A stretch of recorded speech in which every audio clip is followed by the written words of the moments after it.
एक पिता ने अपने बेटे की बहुत अच्छी परवरिश की। उसे पढ़ाया लिखाया और एक सफल इंसान बनाया।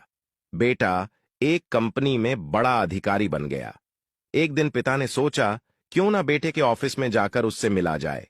जब पिता ऑफिस पहुंचे तो देखा, बेटा शानदार ऑफिस में बैठा है और बहुत से लोग उसके अंडर काम करते हैं।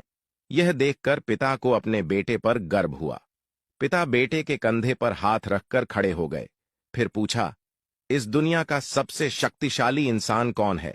बेटे ने हंसते हुए कहा, मेरे अलावा कौन हो सकता है पिताजी। पिता को उम्मीद थी कि बेटा कहेगा पिताजी।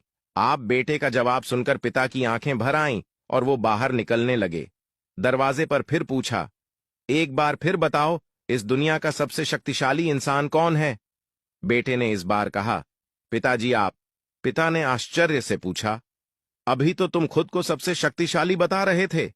बेटे ने हंसते हुए कहा, पिताजी, उस समय आपका हाथ मेरे कंधे पर था। जिस पुत्र के कंधे पर पिता का हाथ हो, वह तो दुनिया का सबसे शक्तिशाली इंसान होगा ना। बेटे की बात सुनकर पिता की आंखें भर आईं। सच कहते हैं, जिसके कंधे पर पिता का हाथ होता है, वह दुनिया का सबसे शक्तिशाली इंसान होता है।